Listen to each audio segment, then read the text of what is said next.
लेकिन जो किसान के नजर में हत्यारे हैं, मंत्री के बेटे टेनी, आज वे बाहर घूम रहे हैं और उनके बेल का विरोध भी योगी जी नहीं कर पाए। 7 तारीख में आपको मतदान करना है।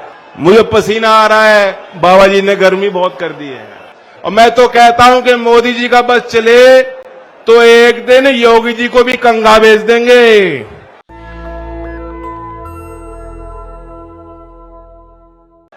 आज विश्व का बहुत बड़ा हिस्सा युद्ध के संकट का सामना कर रहा है। हम प्रार्थना करते हैं कि विश्व के सभी नेता मानव जाति से हो रहे नुकसान को समझें, हिंसा के रास्ते को छोड़कर समस्याओं के समाधान के लिए तत्पर रहें। और मेरी प्रार्थना है कि भारत के नागरिक जो यूक्रेन में बड़ी संख्या में अभी भी नौजवान फंसे हुए हैं, मेरी प्रार्थना है कि सभी वो नौजवान सुरक्षित अपने घरों तक लौट सकें। दिखावा तो बहुत हो रहा है और चुनावी भाषणों में प्रधानमंत्री जी ने ऑपरेशन गंगा का नाम देकर चुनावी राजनीति का हिस्सा बनाने की कोशिश भी की है। मैं आपके संज्ञान में लाना चाहता हूं, लगभग 3 दशक पहले जो कुवैत में वॉर हो रही थी, तब लाखों लोग हमारे भारत के वहां उस वॉर जोन में फंसे थे। बसें लगाकर उनको कुवैत से जॉर्डन ले जाया गया और फिर जॉर्डन से हवाई जहाजों के माध्यम से भारत वापस लाया गया और पूरे दुनिया ने हमारे उस समय उस प्रयास को सराहा था और Guinness book of world record में वो इवैक्यूएशन की चर्चा हुई थी। तब कोई नाम नहीं दिया गया था, लेकिन अब नाम दिया गया है, क्योंकि ऐसा लगता है कि सत्ताधारियों की नजर यहां सिर्फ गंगा पे और यूपी के चुनाव पर है। यूक्रेन में फंसे हुए नौजवानों पे उनकी नजर, उनकी फिक्र नहीं है। लेकिन मैं मानता हूं कि जब गंगा जैसा नाम रखा है तो अंत भी अच्छा होगा और हमारे सभी नौजवान सुरक्षित लौटेंगे। ये बनारस की धरती पे विशाल कार्यक्रम हो रहा है। मैं बधाई देता हूं। ओम प्रकाश राजभर जी अभी बोल रहे थे, सिंबल हमारे अलग अलग हैं और अब इस दौर में जो अब 7वां दौर होगा 7 तारीख को, इसमें आपको चुनाव करना है। कहीं लिफाफा है, कहीं छड़ी है और कहीं साइकिल का निशान है। हमारी लड़ाई एक, हम सबकी लड़ाई एक, और आज हम सब इकट्ठा हुए हैं। बनारस की राजनीतिक धरती है, बनारस धर्मनगरी भी है और जब बनारस कोई आने की सोचता है तो कल्पना करता है अविरल गंगा की, बनारस के विश्व प्रसिद्ध कलाकारों की। जब कोई बनारस आता है तो बिस्मिल्लाह खान की शहनाई की आवाज कानों में चलती है, रविशंकर जी के सितार, गिरजा जी का मधुर संगीत, पंडित विकास महाराज जी का सरोद, ये आज भी जो है हमारे कोई बनारस आता है तो कानों में चीज चलती है। तो हम सब के लिए बनारस की धरती पवित्र है, करिश्माई है और मेरे लिए व्यक्तिगत तौर से, क्योंकि ये किसानों की धरती है, ये बनारस चौधरी चरण सिंह जी की कर्मभूमि रही है और आज भी यहां गांव देहात में आप जाएंगे और देखेंगे कि हर घर में तस्वीर अगर एक सरदार पटेल जी की लग रही है तो चौधरी चरण सिंह जी की तस्वीर भी अभी तक आपने अपने घरों में लगा रखी है। तो इसलिए मेरे लिए परम सौभाग्य है कि बनारस की धरती पे आज आपके बीच आकर मैं संदेश दे पा रहा हूं। आपको फैसला लेना है और चूंकि हम पश्चिम से चुनाव लड़कर आपके बीच में आ रहे हैं, आप मुझसे पूछ भी सकते हो कि चुनाव में काबा, पूछ सकते हो ना चुनाव में काबा। मैं बता दूं चुनाव में काबा, चुनाव में गठबंधन बा और उत्तर प्रदेश में अखिलेश बा। और आज बनारस की धरती पे जब ममता दीदी आएंगी तो खेला भी होए बेना, ममता दीदी का खेला भी होए बेना। बात तय हो चुकी है। आज छठे चरण का मतदान हो रहा है और लोगों ने तय कर लिया, इस बार जो हम लोग मिलकर सरकार बनाएंगे उसकी दो प्राथमिकता होंगी। सबसे पहले किसान का सम्मान, किसान का सम्मान, और सरकार की प्राथमिकता में सबसे पहले होगा प्रदेश का नौजवान। ये दो ही चीज हैं, ये दो चीज हैं। आपने 5 साल की बाबा की सरकार देखी, मोदी जी केंद्र में है, दावा करते हैं कि डबल इंजन की सरकार दी है। मैं पूछना चाहता हूं बनारस की धरती पे, क्या जो धान की पैदावार आप करते हो, क्या खरीद हो रही है? क्या एमएसपी भाव किसानों को मिल पा रहा है? क्या आपकी आय जो 2022 में दुगनी होने वाली थी, दुगनी हुई है? और इनके शासन में हम भूल नहीं सकते किस तरह से किसानों को कुचला गया। लखीमपुर के नरसिंहार को कोई नहीं भुला सकता। यहीं बनारस के लोग उस समय आगे आए थे। चंद्रशेखर आजाद पार्क में यहां के नागरिकों ने 700 किसान परिवारों के प्रति अपनी संवेदना व्यक्त की थी।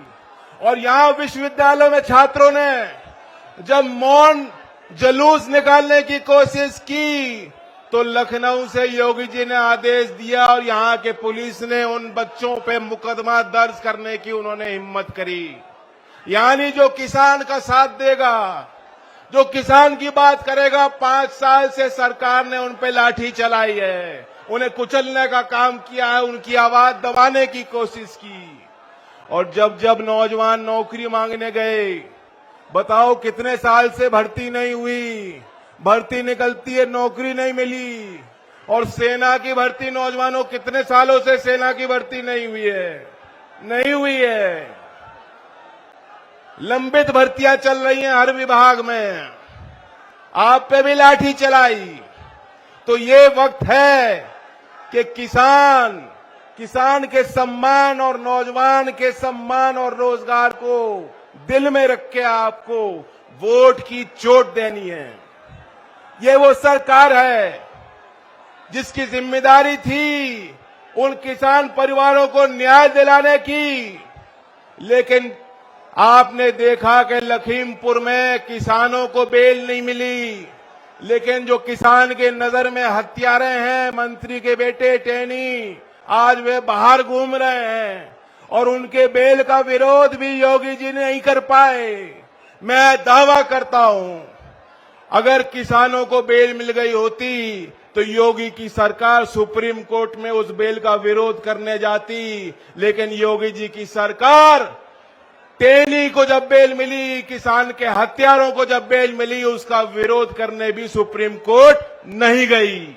वहां के परिवारों ने खुद पैसा जमा करके, वकील खड़ा करके आज खुद वो लड़ाई लड़ रहे हैं मजबूरी में, क्योंकि उनकी कहीं कोई सुनवाई नहीं, सरकार उनकी कोई सुनती नहीं, मानती नहीं। 7 तारीख में आपको मतदान करना है। मुझे पसीना आ रहा है, बाबा जी ने गर्मी बहुत कर दी है। आपको सतर्क रहना होगा, क्योंकि सामने वाले मदारी हैं, मदारी बहुत तरीके से झूठ बोलते हैं, अपनी नाकामी छुपाने के लिए बड़े बड़े लंबे चौड़े भाषण देते हैं और फिर उनके पीछे अंधभक्तों की टोली है, उनकी नाकामी को भी बताते हैं कि उनकी उपलब्धि। अगर आप उनको गड्ढा दिखाओगे, यहां सड़कों में गड्ढे हैं कि नहीं है? गड्ढे हैं ना, लखनऊ में बैठ के कहते हैं गड्ढे भर दिए। अगर आप उनको गड्ढा दिखाओगे तो अंधभक्त कहेगा नहीं नहीं, ये गड्ढा 70 साल से तो इससे बड़ा गड्ढा था, ये तो मोदी जी ने छोटा गड्ढा बनाया है जनता के लिए। तो ये इनकी बात का तोड़ हमारे कार्यकर्ताओं को मिलकर ढूंढना होगा। और मैं तो कहता हूं कि मोदी जी का बस चले तो एक दिन योगी जी को भी कंघा भेज देंगे। योगी जी का कंघा से क्या काम है? कोई काम नहीं, उन्हें भी कंघा भेज देंगे। तो बातों का तोड़ आपको ढूंढना होगा और बाकी बाबा जी की मैं क्या कहूं, बाबा जी तो मोगैम्बो वाले डायलॉग देते हैं कि बहुत गर्मी हो रही है, गर्मी निकालनी है। यहां बनारस की प्रसिद्ध मिठाई है जो सर्दी में बनती है, मलोइया, क्या कहते हैं मलोइया।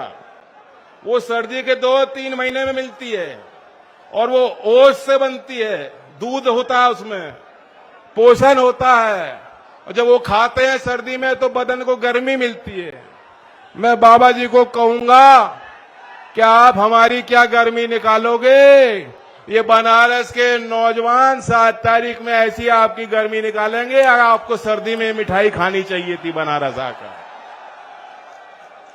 अगर आप सहमत हो तो 10 तारीख को नतीजा निकलेगा। गोरखपुर एक अच्छा सा कंबल बना के उनको दे दूं, एक अच्छा कंबल खरीद दूं बाबा जी के लिए, उन्हें जरूरत पड़ सकती है। ये तो मोगैम्बो वाला भाषण देते हैं, बाबाओं के नाम अलग अलग होते हैं। अब योगी जी को कोई योगी जी कहता है, कोई बाबा कहता है, कोई बुलडोजर बाबा कहता है। आज मैंने नया नाम दे दिया, बाबा मोगैम्बो वाले। क्या है बाबा मोगैम्बो वाले? तो मिस्टर इंडिया फिल्म देखी थी किसी ने? यहां बच्चों ने देखी थी। ऐसा वोट दो 7 तारीख में, क्या आपका काम भी हो जा और मिस्टर इंडिया की घड़ी बाबा जी को पहना के प्रदेश की राजनीति से उनको गायब कर दो। मुद्दे आपको पता हैं, कानून व्यवस्था पे बड़ा दावा करते हैं।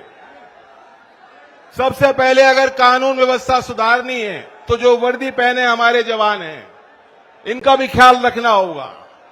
जो सरकार के नौकर हैं, जो नौकरी कर रहे हैं, समाज की सेवा के लिए नौकरी कर रहे हैं, उनकी वर्दी की पहचान हो। अपने वर्दी के असूलों से, सिद्धांतों से उन्हें कभी समझौता ना करना पड़े, ईमानदारी से वो सेवा कर पाए।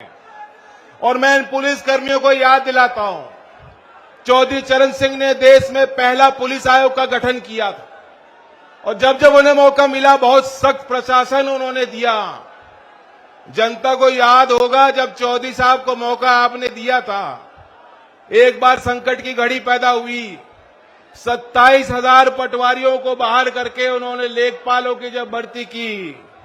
कोई नहीं सोच सकता था ऐसा हो जाएगा, कोई नहीं सोच सकता था, कल्पना नहीं कर सकता था। लोग कह रहे थे दबाव बनाओ तो चौधरी साहब झुक जाएंगे।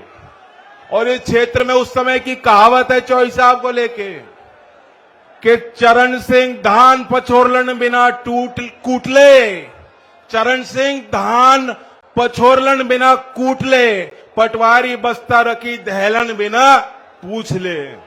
इसी क्षेत्र की कहावत है। हर 23 दिसंबर को जब अखबार पढ़ता हूं, बनारस के अखबार में छापी जाती है। हमारी गठबंधन की सरकार 5 चरण में बन चुकी है, आज 6वां चरण और है। और फिर बनारस के क्षेत्र से मैं उम्मीद करता हूं कि पूरा आशीर्वाद आप देंगे ताकि बड़ी संख्या में हमारे विधायक बने, बड़ी संख्या में हमारी सरकार ताकतवर बने और हम किसान और मजलूम और गरीब, शोषित वर्ग, वंचित समाज के लिए काम करें। चौधरी चरण सिंह, बाबा भीमराव अंबेडकर के सामाजिक न्याय के आदर्श को जिंदा रखें, यही मेरे लिए आशीर्वाद होगा। धन्यवाद। जय हिंद, जय भारत। नेशनल दस्तक की आपसे गुजारिश है कि अगर इसको बचाना चाहते हैं तो नेशनल दस्तक को सब्सक्राइब करने के लिए रेड कलर के सब्सक्राइब बटन को दबाएं, फिर बेल आइकन की घंटी दबाएं। नेशनल दस्तक को बचाने के लिए बहुत जरूरी है कि हर खबर को शेयर करें, लाइक करें, कमेंट जरूर करें।